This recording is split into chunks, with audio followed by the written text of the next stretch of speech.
O candidato do PL ao governo do estado no segundo turno das eleições 2022 palestrou na RA-SIC Caxias do Sul nesta quinta-feira, 20 de outubro. Onyx Lorenzoni falou para uma plateia que lotou o espaço reservado para a RA-SIC Caxias. Ao longo de cerca de uma hora, o candidato falou sobre os principais feitos da gestão do presidente Jair Bolsonaro e depois também falou sobre o Rio Grande do Sul. Onyx Lorenzoni disse que, se for eleito governador do estado, implantará diversas mudanças no governo estadual. O candidato do PL adiantou que irá dar um outro formato à Casa Civil do governo do estado e declarou que cobrará dos futuros secretários resultados e projetos. Ao longo de sua explanação aos empresários caxienses, Onyx Lorenzoni criticou o regime de recuperação fiscal assinado pelo atual governo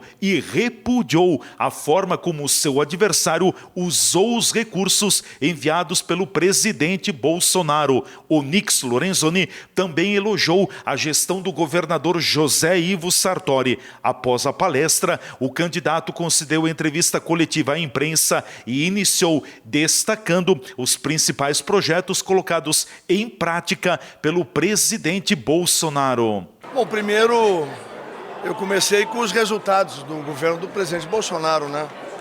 Onde eu tive uma participação significativa, porque respondi por 5 ministérios, né? Hoje o Brasil é quem tem a 4ª menor inflação entre os países do G20, que são as maiores economias do mundo, a maior geração de emprego do G20. Isso não é pouco. O Brasil consegue superar as 3 guerras que o governo Bolsonaro travou: a guerra da pandemia, a guerra da Ucrânia com a Rússia e a guerra com a parte da mídia, né? Então, a gente tem hoje o Brasil num caminho sólido, com o Brasil rigorosamente democrático, constitucional, como estava no programa de governo que eu ajudei a coordenar. O Brasil, no caminho para a prosperidade, está lá escrito: será constitucional, eficiente e fraterno. E nós conseguimos provar que aqueles 3 pilares eram capazes de ser feitos no Brasil sem nenhum risco à democracia brasileira. Quem coloca em risco a democracia brasileira é quem censura, quem cerceia a liberdade de opinião. E isso nunca foi a tarefa, nem o propósito do Poder Executivo. São outros poderes hoje que, por exemplo, estou vendo o microfone da Jovem Pan aqui, cerceiam uma emissora que tem todo o direito de emitir os conceitos que ela deseja num país livre. No nosso Brasil livre, no Brasil de Bolsonaro e de Onyx Lorenzoni, jamais vai haver o cerceamento da liberdade de expressão. Candidato, a questão da Serra Gaúcha, a infraestrutura, né, que é sempre bem debatida, é um dos principais pilares que o senhor defende como candidato e também num futuro governo, essa questão de infraestrutura que foi esquecida aqui na Serra. Bom, sem nenhuma dúvida, né? Nós, eu digo nós, né?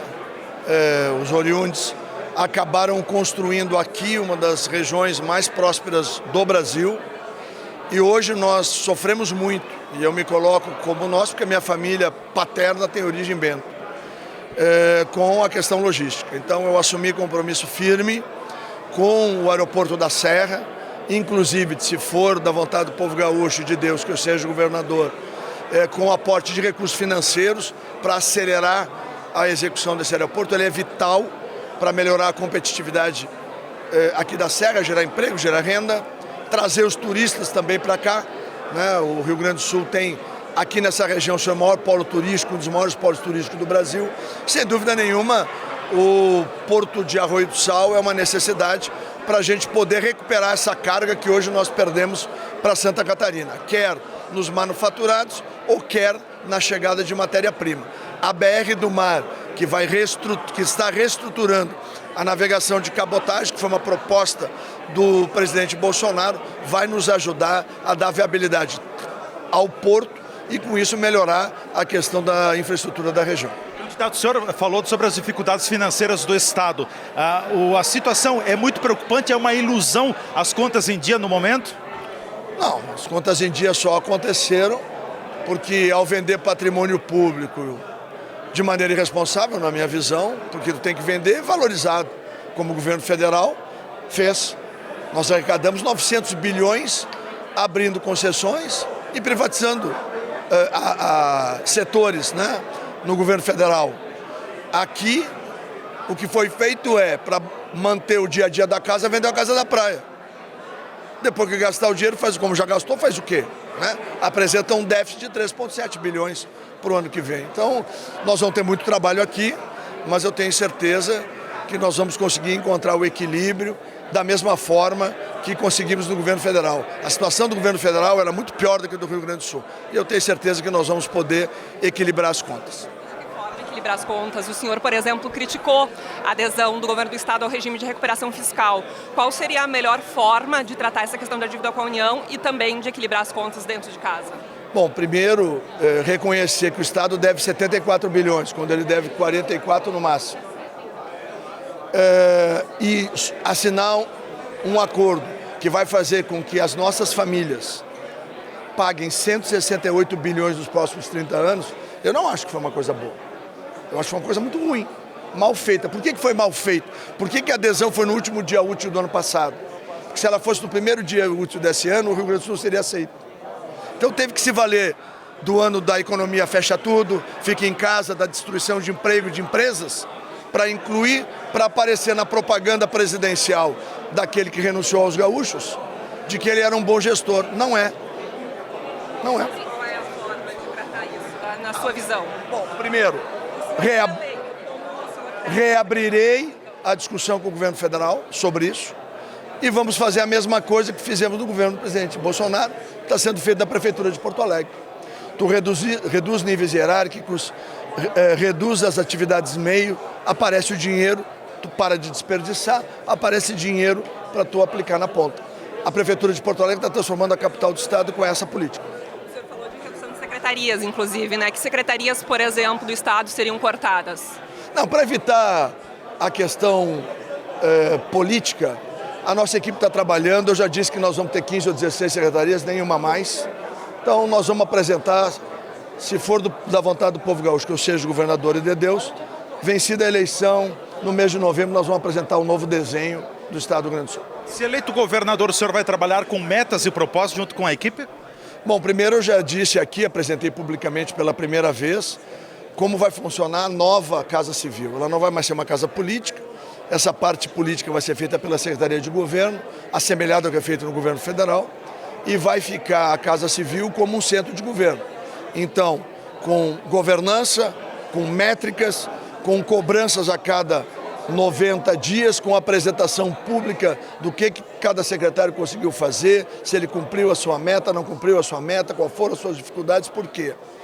O cidadão gaúcho precisa de um governo eficiente. Nós vamos ter um governo eficiente, mas que tenha um olhar humano, que saiba que não é para a corporação, não é para a instituição, não é para o concessionário, é para o povo gaúcho. É cuidar bem das famílias, com humildade, com zelo e saber que nós temos que amar as pessoas e nos dedicar para fazer com que a vida delas possa ser melhor.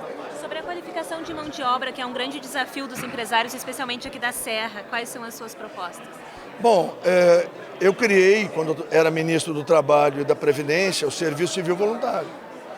E ele é exatamente um cenário assemelhado. Por quê? Lá permite que as prefeituras contratem por 6 meses quem? Os que nem trabalham nem estudam. São 8 milhões e 400 jovens no Brasil nessa condição. Então nós abrimos um espaço para que eles tenham a possibilidade de apresentar e provar a sua condição de trabalho. E o que ele precisa fazer nesse período é se capacitar.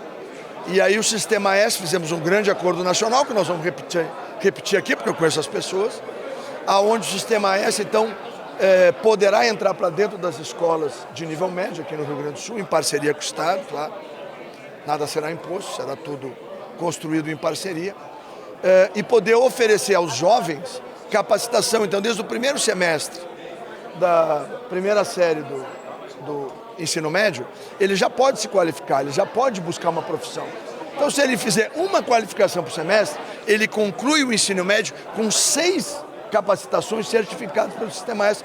Quando ele for para o mercado de trabalho, ele tem muito mais chance de conseguir estar no mercado de trabalho do que se ele não fizesse nada disso. Ao longo da explanação do candidato do PL ao governo do estado no segundo turno das eleições 2022, em diversos momentos, os presentes aplaudiram a fala de Onyx Lorenzoni, TV Serra Comunidade, repórter Leandro Adamati.